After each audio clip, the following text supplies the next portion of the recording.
Bismillahirrahmanirrahim. Assalamualaikum warahmatullahi wabarakatuh. Halo semuanya, perkenalkan nama saya Putri Ica Lestari dengan NPM 2206 1010 20009. Saya dari Prodi Pendidikan Sejarah, Fakultas Keguruan dan Ilmu Pendidikan Universitas Syah Kuala. Video ini dibuat untuk menyelesaikan salah satu tugas dalam mata kuliah Sejarah Indonesia Masa Islam dengan dosen pengampu Bapak Teguh Bahagia Kesuma, SPD MPD. Baiklah, di sini saya akan memaparkan materi tentang terbentuknya imperium. Jadi, pusat-pusat kekuasaan di masa Hindu-Buddha menunjukkan persaingan ke arah pembentukan imperium, yaitu suatu satuan atau koordinasi sejumlah satuan pusat kekuasaan yang lebih kecil. Selanjutnya, Bali pada masa Jayapangus. Bali pada masa pemerintahan Jayapangus yang diperkirakan berlangsung pada abad ke-14 adalah bagian dari Kerajaan Gelgel. Kerajaan Gelgel merupakan salah satu kerajaan yang berperan penting dalam sejarah Bali. Pada masa itu, Bali mengalami perkembangan seni, kebudayaan, dan agama Hindu yang kuat. Pemerintahan Jayapangus juga memainkan peran penting dalam menjaga dan memperluas pengaruh Hindu di pulau ini.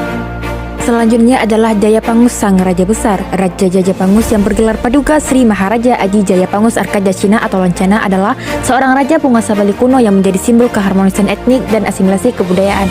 Seperti halnya Bali dan Tionghoa pada saat itu, sehingga aman dan tentramlah Bali pada zamannya.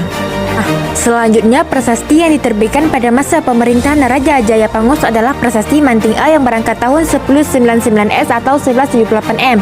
Selain pertimbangan berdasarkan angka-angka tahun prasasti, masih ada hal-hal lain yang kiranya juga memperkuat dugaan bahwasanya Raja Jayapangus memerintah cukup lama, sekaligus merupakan raja besar yang sangat menonjol di antara raja-raja pada masa Bali kuno.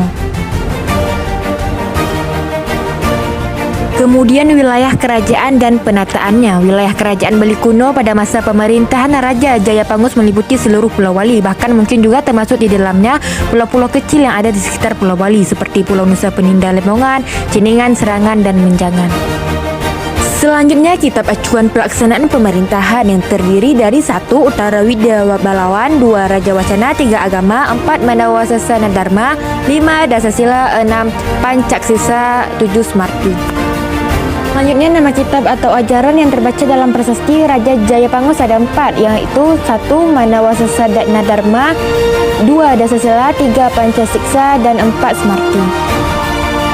Kemudian birokrasi pemerintahan. Birokrasi pemerintahan kerajaan yang disusun pada hakikatnya adalah untuk mencapai tujuan tertentu dengan fokus pencapaian kesejahteraan negara yang diperintah oleh Raja Jayapangus dalam kerajaan Bali kuno. Birokrasi pemerintahan dibagi menjadi 2, yaitu birokrasi pemerintahan tingkat pusat dan birokrasi pemerintahan daerah, yang dimana birokrasi tingkat pusat diselenggarakan di ibu kota kerajaan, sedangkan pemerintahan daerah diselenggarakan di wilayah negara dan desa yang bersangkutan. Selanjutnya, aspek kemasyarakatan, yang dimana pada masa itu umumnya terbagi ke dalam beberapa golongan, termasuk golongan bangsawan, pendeta, dan rakyat biasa yang didasarkan pada ajaran agama Hindu dan Buddha. Selanjutnya, hubungan Bali dengan luar, yang dimana Bali memiliki hubungan luar negeri dengan berbagai negara dalam lembaga internasional, termasuk kerjasama dengan negara-negara mitra dagang serta partisipasi dalam konferensi dan acara internasional. Pengaruh luar lain yang tidak disangsikan lagi keberadaannya pada masa pemerintah Raja Jayapangus adalah pengaruh dari India, yang dimana berkembangnya agama Siwa dan Buddha di Bali, penggunaan unsur-unsur bahasa Sanskerta dalam prasasti, begitu pula dalam bagian gelar Raja Jayapangus. Adalah Anusapati dan Tohjaya. Anusapati dan Tohjaya adalah 2 tokoh dalam sejarah kerajaan Majapahit di Indonesia. Anusapati adalah putra dari Raden Wijaya, sedangkan Tohjaya adalah kakak tiri Anusapati. Mereka terlibat dalam konflik suksesi di Majapahit setelah kematian Raden Wijaya. Anusapati berhasil merebut tahta, tetapi pemerintahan singkat karena Tohjaya berhasil membunuhnya dan memerintah Majapahit sebagai raja. Konflik antara Anusapati dan Tohjaya adalah salah satu bagian penting dalam sejarah Majapahit yang menandai peralihan kekuasaan di sejarah Majapahit. Selanjutnya adalah Jaya Wisnuwardana dan Mahisa Campaka. 1. Jaya Wisnuwardana adalah seorang penguasa Majapahit yang memerintah pada abad ke-14. Ia adalah putra Raden Wijaya. Jaya Wisnuwardana menggantikan Hayam Wuruk sebagai Raja Majapahit. Pemerintahnya dikenal sebagai masa yang relatif tenang dan tentram.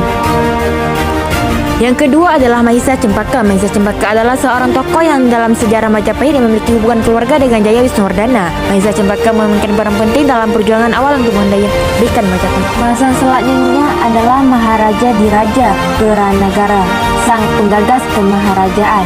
Pada masa awal pemerintahannya, Kertanegara melakukan tindakan politik seperti yang terdekat dalam kitab Pararatan dengan jalan melakukan mutasi terhadap beberapa petinggi kerajaan dengan semata-mata kurang disenangi.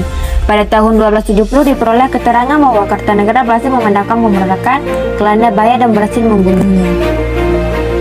Nah, pada tahun 1275 Kertanegara mulai melakukan perluasan wilayah dengan menguasai dan mempersatukan pusat-pusat kekuasaan kecil di sekelilingnya, bahkan juga meluaskan ke luar Pulau Jawa. Yang adalah kehidupan religi dan seni. Pada masa Singasari yang berlangsung sekitar abad ke-13 hingga awal abad ke-14 di Jawa, kehidupan religi dan seni memiliki peran penting dalam budaya dan masyarakat yang terdiri dari satu, seni arsitektur. Yang kedua adalah seni patung.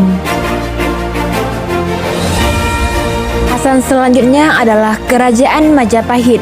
Satu, berdirinya Kerajaan Majapahit. Kerajaan Majapahit adalah sebuah kerajaan maritim yang berdiri di Pulau Jawa, Indonesia pada abad ke-13 hingga ke-16. Kerajaan ini didirikan oleh Raden Wijaya pada tahun 1293 setelah berhasil mengalahkan Kertanegara, raja terakhir dari Kerajaan Singasari. Kemudian yang kedua adalah pemberontakan di Majapahit. A. Pemberontakan Nerakuti, B. Pemberontakan Nabi, C. Pemberontakan Putih, dan D. Pemberontakan Gentayu. Ketiga adalah Kerajaan Majapahit di masa Hayam Wuruk dan para penerusnya. Pada masa pemerintahan Hayam Wuruk yang memerintahkan sekitar tahun 1350 sampai 1389, Majapahit mencapai puncak kejayaannya. Di bawah pemerintahannya, kerajaan ini mencakup wilayah yang luas, termasuk Pulau Jawa, Bali, sebagian Sumatera, Kalimantan, Sulawesi, dan sebagian Malaya.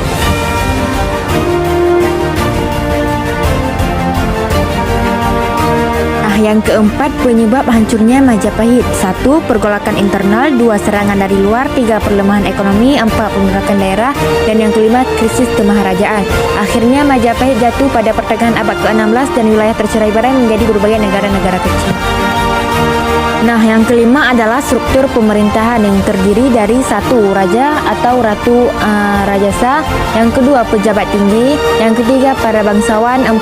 Prabu, 5. Hulu balang, 6. Camat atau wiasa, dan yang ketujuh pedagang dan tokoh ekonomi. Yang terakhir adalah Kerajaan Sunda. Kerajaan Sunda yang merupakan salah satu kerajaan prasejarah di wilayah Jawa Barat, Indonesia. Kerajaan Sunda diyakini telah ada sejak sekitar abad ke-4 hingga abad ke-16 sebelum kedatangan Portugis pada tahun 1513. Pusat Kerajaan Sunda terletak di sekitar wilayah yang sekarang merupakan Jawa Barat dengan tempat-tempat penting seperti Pajajaran sebagai salah satu pusat administratifnya. Dan terima kasih. Wassalamualaikum warahmatullahi wabarakatuh.